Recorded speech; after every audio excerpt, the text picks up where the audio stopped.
नरेंद्र मोदी जी को आने का नौबत पड़ गया। सोशल मीडिया पे जिन्हें आप देख रहे थे कि एमपी का फुल फॉर्म नहीं बता पाई थी। जब से लोकसभा का चुनाव खत्म हुआ है तब से सबकी निगाहें एग्जिट पोल की तरफ टिकी हुई है।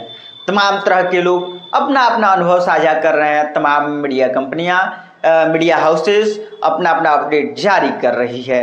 मुझे लगा कि क्यों ना हम जिस लोकसभा संसदीय क्षेत्र में रह करके काम किए हैं उस संसदीय क्षेत्र के बारे में आपको जानकारी दे दें। मुझे लगा कि आप सभी को तक जानकारी साझा करनी चाहिए। इसी को हम सुनाने आए हैं, इसी को बताने आए हैं, यही जानकारी के साथ अपना अनुभव बताने आए हैं। सिवान लोकसभा संसदीय क्षेत्र छठे चरण के मतदान में काफी हॉट सीट बन गया था और सबकी निगाहें सिवान लोकसभा संसदीय क्षेत्र में टिका हुआ था।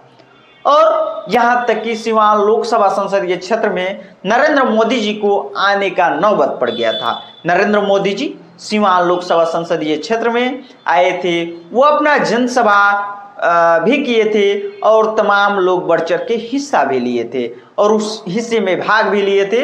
और हॉट सीट होने का कारण ये हुआ था कि दिवंगत शहाबुद्दीन साहब की पत्नी हिना साहब वहां से निर्दलीय चुनाव लड़ी थी, निर्दलीय मैदान में उतरी थी, इसलिए काफी हॉट सीट बन गया था। हालांकि ये कोई नई बात नहीं है, ये कोई बड़ी बात नहीं है।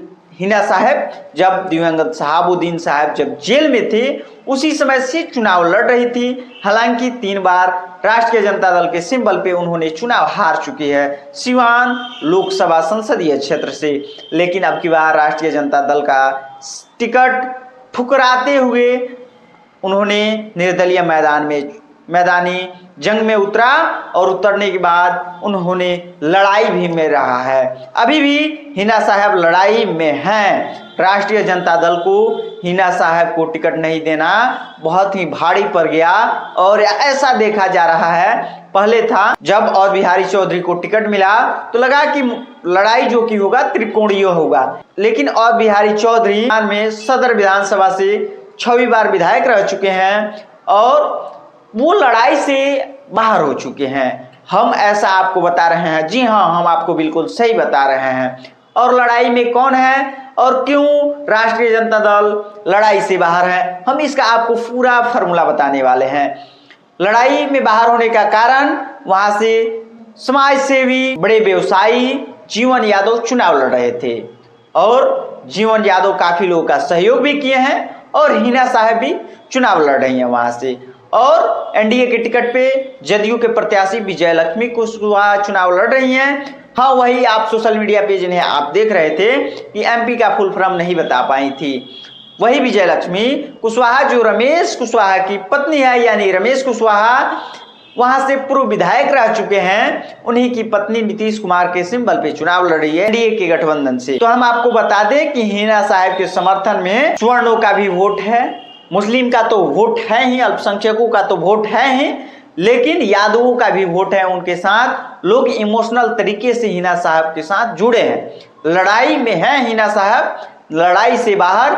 यानी जिस तरह से पूर्णिया से राष्ट्रीय जनता दल के टिकट पे बीमा भारती लड़ाई से बाहर है, उसी तरह लड़ाई से सिवान में अवध बिहारी चौधरी बाहर हैं, लड़ाई में हैं। तो हिना साहब और विजय लक्ष्मी कुशवाहा, वहां से विजय लक्ष्मी कुशवाहा का सीट निकलते हुए दिख रहा है क्योंकि अवध बिहारी चौधरी का वोट हिना साहब और जीवन यादव अच्छा खासा काट चुके हैं। हालांकि जीवन यादव लड़ाई में नहीं है, जीवन यादव विशेष वोट नहीं काट रहे हैं, लेकिन वो भी समाज सेवी होने के नाते उन्होंने अपना पर्सनल वोट बैंक काटा है और इसका खमियाजा भुगतने को पड़ जाएगा अवध बिहारी चौधरी। और इसके साथ साथ इंडिया अलायंस को भारी पड़ेगा, आरजेडी को भारी पड़ेगा।